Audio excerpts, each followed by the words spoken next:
আপনি যদি মেলা প্রাঙ্গণে থেকে থাকেন শঙ্কর। ছোটবেলা থেকে অনেকবার শুনেছি ঘোষপাড়া সতীমাতার মেলার সম্বন্ধে, তাই ঠিক করলাম এই বছর দোল পূর্ণিমার দিনে আমি যাব ওই মেলাতে। সকালবেলা যখন সবাই ঘুম থেকে উঠে রং খেলার জন্য তৈরি হচ্ছিল, তখন আমি রওনা দিলাম কল্যাণী ঘোষপাড়া সতীমাতা মেলার উদ্দেশ্যে। সকাল 6:24 শিয়ালদহ লোকাল ধরে আমার বাড়ির কাছে স্টেশন ধামুয়া থেকে চলে আসলাম শিয়ালদহ স্টেশনে। দেখো, শিয়ালদা থেকে কল্যাণী ঘোষপাড়াতে যাওয়ার জন্য কিন্তু শুধুমাত্র কল্যাণী সীমান্ত লোকাল ধরেই যেতে হয়, কেননা অন্য বিকল্প কোনো ট্রেন নেই। একটা কথা বলে রাখি যে এই শিয়ালদা থেকে কল্যাণী ঘোষপাড়া পর্যন্ত যাওয়ার জন্য কিন্তু লোকাল ট্রেনে ভাড়া নেবে 15 টাকা। আমার হাতে এখনো পর্যন্ত প্রায় 25 মিনিট মতো টাইম রয়েছে, ওই জন্য শিয়ালদা স্টেশনটা একটু ভালো করে ঘুরছি।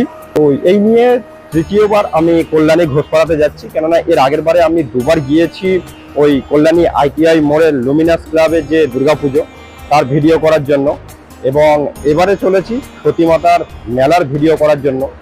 তো যাই হোক, অনেক দিনের ইচ্ছা ছিল মেলাতে যাব, এবং আজকে কিন্তু মেলাটা খুব সুন্দর করে তোমাদেরকে ঘুরিয়ে দেখাবো। ওকে, ওই জন্য ভিডিওটা কিন্তু সম্পূর্ণ দেখতে থাকো। তো দেখতেই পাচ্ছ কল্যাণী সীমান্ত লোকাল 5 নম্বর প্ল্যাটফর্মে দিয়েছে। তো 5 নম্বর প্ল্যাটফর্ম হচ্ছে এই সাইডে, চলো যাওয়া যাক। তো 5 নম্বর প্ল্যাটফর্মে আসার পরে দেখতে পাচ্ছি যে এখানে কল্যাণী সীমান্ত লোকাল দাঁড়িয়ে রয়েছে, এবং আমি একটু হেঁটে সামনের দিকে যাচ্ছি, কেননা সামনের দিকে উঠলে ওই কল্যাণী ঘোষপাড়াতে নেমে রেলগেটের কাছে যাওয়ার জন্য খুব অল্প হাঁটতে হবে। আর হ্যাঁ, ট্রেনে ওঠার আগে একটাই কথা বলি সবাইকে, হ্যাপি হোলি। তো ঘড়িতে বাজে 8:30 এবং ট্রেন ছাড়লো শিয়ালদা স্টেশন থেকে। তো চলো বাকি কথা কল্যাণী ঘোষপাড়াতে নেমে হবে।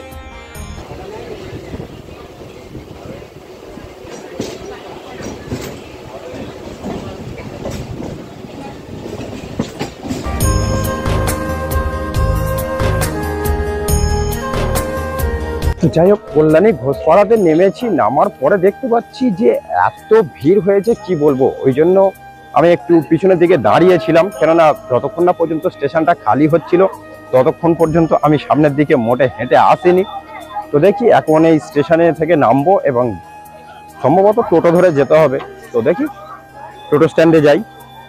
স্টেশন থেকে নামলেই স্টেশনের দুদিকেই, অর্থাৎ এই সাইডেও একটা টোটো স্ট্যান্ড রয়েছে এবং এই দিকেও একটা টোটো স্ট্যান্ড রয়েছে। এখানে একটা দোকানে জিজ্ঞাসা করলাম যে দাদা টোটো কোন সাইড থেকে ধরলে ভালো হবে। তো বলছে দাদা তোমাকে টোটো ধরতে হবে না, তুমি হেঁটে যাও, তাতে বরং তুমি আগে চলে যাবে। মানে রাস্তাতে তো দেখতে পাচ্ছি যে ভীষণ ভিড়, ওই জন্য সম্ভবত বলেছি যে দাদা তুমি হেঁটে চলে যাও। তো দেখি হেঁটেই যাই। কল্যাণী ইউনিভার্সিটির একদম পুরো সামনে থেকে যে রাস্তাটা চলে গিয়েছে, এই রাস্তা দিয়ে সোজা কিছুটা হাঁটতে হবে। আমি এই মুহূর্তে ম্যাপ অন করে দেখছিলাম, দেখাচ্ছিল যে প্রায় 900 মিটার মতো হাঁটতে হবে, এবং হাঁটার টাইম দেখাচ্ছিল 12 মিনিট। রাস্তা দিয়ে হেঁটে হেঁটে যাচ্ছি, আর মনের ভিতরে শুধু একটাই চিন্তা হচ্ছে যে মেলাতে ঢুকলে যদি ভালো মতো গান চলে তাহলে আমার ভিডিওতে আজকে কপিরাইট আসবে, এটা শিওর। তো দেখা যাক, যদি গান না চলে তাহলে আমার ভাগ্য ভালো, আর গান চললে ওই যে কপিরাইট দেবে তার ভাগ্য ভালো। যাত্রাপথে রাস্তার দুই ধারে ছোটখাটো অনেক দোকান দেখতে পেলাম, যেগুলিতে রয়েছে ঘর সাজানোর জিনিস এবং ছোটদের খেলনা সহ বিভিন্ন রকমারি জিনিস।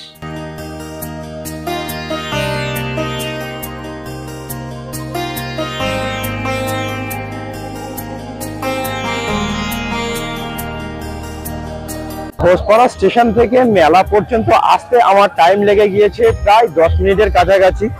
অবশ্য বেশি রাস্তা নয়, আমার মনে হয় টোটো করে না এসে এরকম ভাবে হেঁটে চলে আসলে বেস্ট, কেননা টোটোতে ভীষণ অসুবিধা হচ্ছে আসতে। রাস্তায় যেহেতু প্রচুর দর্শনার্থী রয়েছে, এখানে আসার পরে জানতে পারছি যে এই যে পিছনে দেখতে পাচ্ছি একজন কাকিমা রয়েছে, ইনি এসছেন বাংলাদেশ থেকে, এবং ইনি গুলিয়ে ফেলেছেন যে এনার ছেলেরা কোথায় রয়েছে। ওই জন্য এখন এনাকে নিয়ে আমি অনুসন্ধান অফিসের কাছে যাচ্ছি, দেখি ওখানে গিয়ে আবার ফিরে ওনার পরিবারের মানুষজনকে সন্ধান করা যায় কিনা। আসুন, চলে আসুন। অনুসন্ধান অফিসের সামনে এখানে। আচ্ছা, বিশেষ অসুবিধা হচ্ছে কই পেয়েছেন কাউকে? লাস্ট অনুসন্ধান অফিসের কাছাকাছি চলে এসেছি। এখানে আপনি বসবেন, মাইকে অ্যানাউন্সমেন্ট করবে, আপনার বাড়ির লোক এসে আপনাকে নিয়ে যাবে। ঠিক আছে?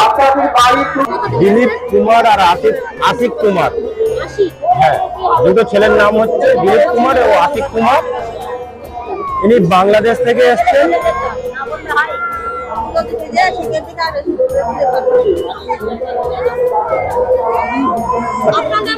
আপনার নাম কি?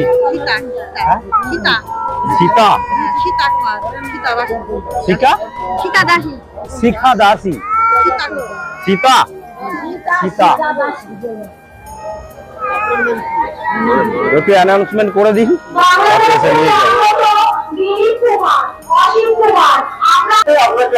আপনি এখানে বসুন, আপনার ছেলেরা এসে নিয়ে যাবে। ঠিক আছে, আসছি। আপনাকে ওখানে রেখে এলাম এবং বললাম যে আপনি অপেক্ষা করুন, আপনার ছেলেরা এসে আপনাকে নিয়ে যাবে, যেহেতু মাইকে অ্যানাউন্সমেন্ট করে দিয়েছে। যাই হোক, এইবারে আমি এই মন্দির, মেলা সমস্ত কিছু তোমাদেরকে ভালো করে ঘুরিয়ে দেখাবো। চলো। এরপর স্থানীয় একজন মানুষকে জিজ্ঞাসা করলাম মন্দির এবং হিমসাগর পুকুর কোন দিকে, এবং তার কথা মতো রাস্তা দিয়ে যেতে যেতে দেখলাম রাস্তার ধারে সতী মায়ের একটি বড় মূর্তি রয়েছে, আর ভক্তরা সেখানে পূজা দিচ্ছেন। কৌতূহলে জিজ্ঞাসা করলাম এটি কি সতী মায়ের আসল মূর্তি? উত্তর পেলাম যে না, এটি মায়ের ভাবমূর্তি।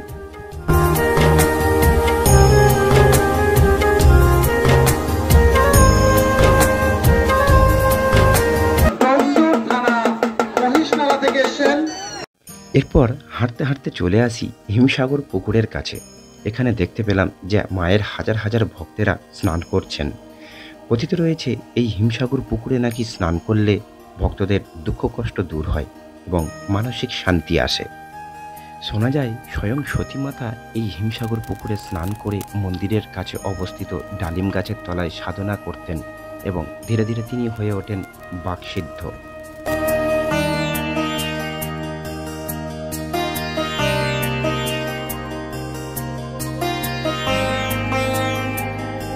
দেখলাম যে অনেক ভক্তরা এই পুকুর থেকে স্নান করে দণ্ডি কাটছেন মানসিক পূরণের জন্য।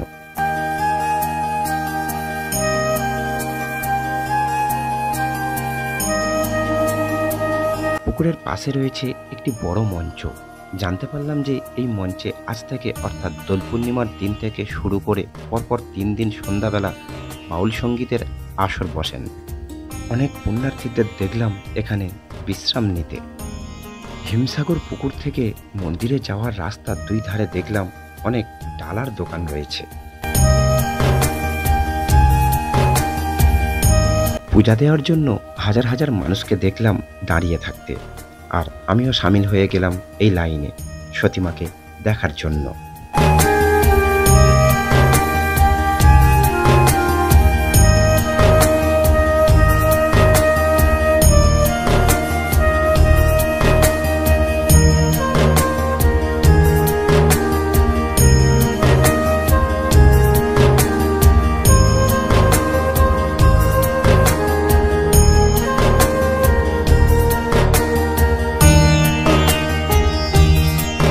মন্দির প্রাঙ্গণে প্রবেশ করতেই ডান দিকে দেখলাম একটি বড় নাট মন্দির রয়েছে, আর তার পাশেই আছে একটা বড় ডালিম গাছ, যে গাছটির চারিদিকে বেদি তৈরি করে ঘিরে রাখা হয়েছে। সামনে রয়েছে কিছু ডালার দোকান, যেখান থেকে ডালা কিনছেন পুজো দেওয়ার জন্য।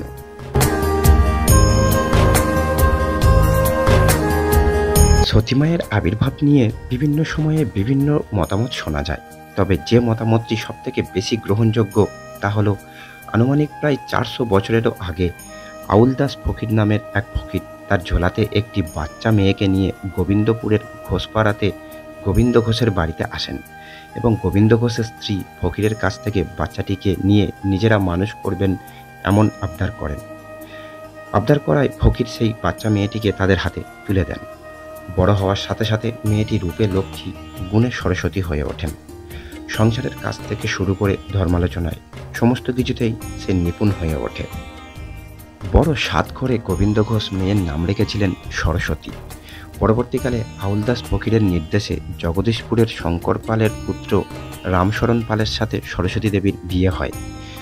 পরবর্তীকালে রামশরণ পাল ও সরস্বতী মাতা চলে আসেন মোরাতিপুরের পাশে যমুনা নদীর তীরে ডুবোপাড়া গ্রামে। অভাবের সংসারে রামশরণবাবুর শূল বেদনার অসুখ দেখা দেয়। অনেক চেষ্টা করেও যখন কোনো উপশম হলো না, তখন মা সরস্বতী দেবী প্রার্থনা করতে থাকেন স্বামীর সুস্থতার কামনায়। এমনই একদিন সন্ধ্যাবেলা ঘরের সামনে এক দীর্ঘদেহী ফকির উপস্থিত হন।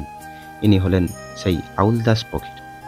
ফকিরকে দেখে দুজনে প্রণাম জানালেন এবং সরস্বতী মাতা ফকিরের পা জড়িয়ে ধরে বললেন, বাবা, ওনার খুব শরীর খারাপ। ফকির সরস্বতী মাতাকে বললেন, তুমি তোমার স্বামীকে তোমার উঠানের ওই ডালিমতলায় নিয়ে এসো। ডালিমতলায় রামশরণ এসে বসলে ফকির কমণ্ডলের জল দিয়ে ছিটিয়ে দেয় রামশরণের গায়ে এবং আস্তে আস্তে রামশরণবাবুর ব্যথা কমতে থাকে। এরপরে ফকির চলে যেতে চাইলে সরস্বতী মাতা আবদার করেন তাকে সেবা করার জন্য। ফকির সরস্বতী মাতার মাথায় হাত রেখে আশীর্বাদ করে চলে যান।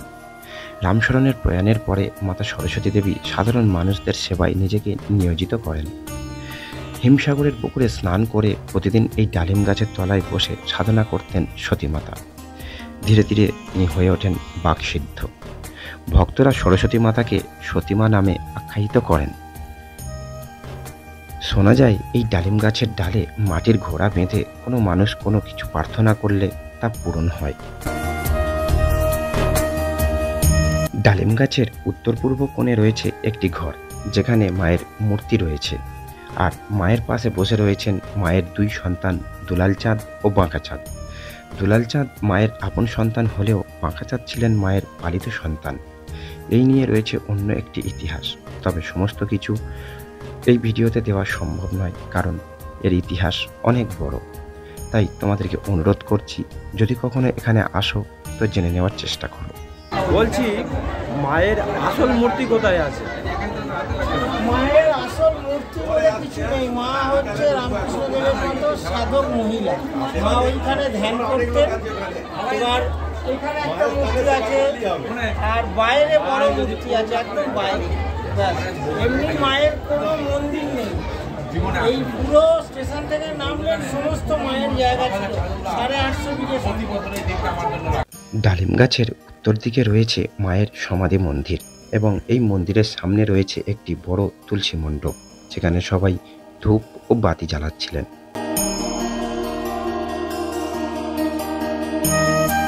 কথিত রয়েছে মায়ের এই সমাধি মন্দিরটি বানানো হয়েছে সম্পূর্ণ মায়ের আদেশেই। সতী মায়ের ভক্তদের দ্বারা অতীতে প্রথম এখানে দোল পূর্ণিমার দিনে মেলার আয়োজন করা হয়েছিল, আর তখন থেকেই প্রতি বছর দোল পূর্ণিমার দিনে এখানে মেলার আয়োজন করা হয়ে থাকে।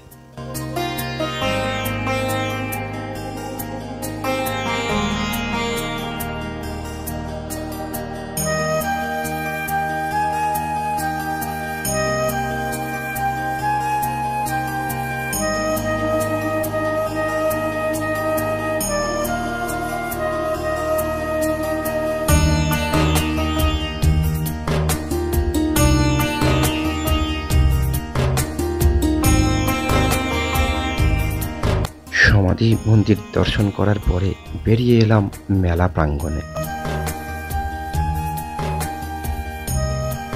প্রায় 1.5 ঘন্টা লাইন দেওয়ার পরে তারপরে আমি মন্দিরে প্রবেশ করতে পেরেছিলাম এবং মন্দির থেকে বেরিয়ে আমি সোজা চলে এসেছি একদম পুরো মন্দিরের সামনের দিকের মাঠের অংশে, যেখানে বিভিন্ন চড়ার জিনিস রয়েছে। যেমন দেখতেই পাচ্ছ এখানে নাগরদোলা, এপারে রয়েছে ব্রেক ড্যান্স, এপারে এই সাইডে রয়েছে ড্রাগন ট্রেন, এই যে ড্রাগন ট্রেন রয়েছে, এবং ওই সাইডে রয়েছে তোরা, এবং ওপারে আরো একটা জিনিস দেখলাম যে বিভিন্ন রকম ওই জিনিস নিয়ে শো করায় না, সেই রকম জিনিস। এতটা বড় মেলা যে ঘুরে শেষ করা যাবে না। আর এই মেলাতে আসে না, যেটা একটা জিনিস কমন সেটা দেখতে পাচ্ছি যে বিভিন্ন মানুষজন এই মেলাতে এসে হারিয়ে যাচ্ছে।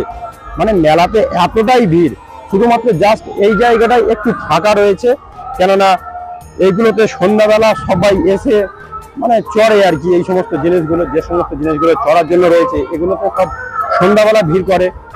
তো চলো, মন্দিরের তো সমস্ত কিছু দেখানো হয়ে গিয়েছে, এইবারে এই সমস্ত যে সমস্ত দোকানগুলো বসেছে এইগুলো দেখতে দেখতে বেরিয়ে চলে যাব। চলো। মেলা থেকে বেরিয়ে যাওয়ার সময় দেখলাম অন্যান্য মেলাতে আমরা যে সমস্ত দোকান দেখতে পাই ঠিক তেমনই সমস্ত দোকান দেখতে পেলাম এই মেলাতে। যেমন খাবার দোকান, সাজগোজের দোকান, বিভিন্ন মাটির জিনিসপত্রের দোকান, বেতের জিনিসপত্রের দোকান।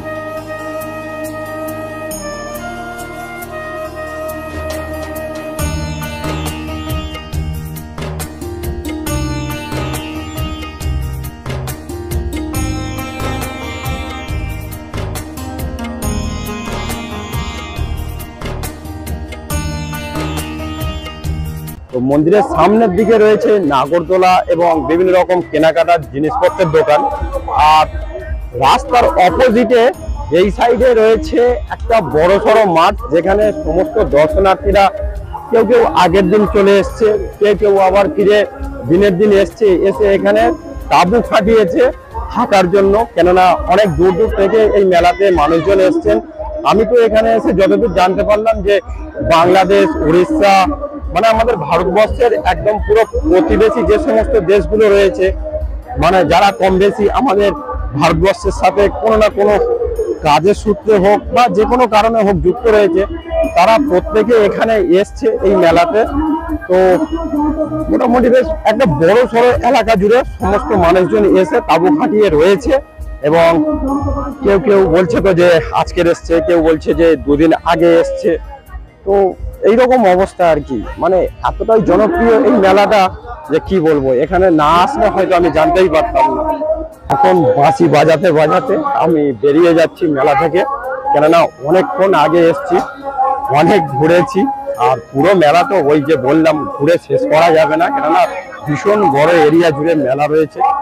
তো আজকের ভিডিও আমি এখানেই শেষ করছি। ভিডিও কেমন লাগলো অবশ্যই কিন্তু কমেন্ট করে আমাকে জানাবে। আর যদি পারো তো একবার এই মেলাতে এসে ঘুরে দেখে যেতে পারো, কেননা এখনো পর্যন্ত প্রায় এক সপ্তাহ মতো মেলাটা রয়েছে। তো চলো, দেখা হচ্ছে পরের ভিডিওতে। সবাই ভালো থেকো, সুস্থ থেকো।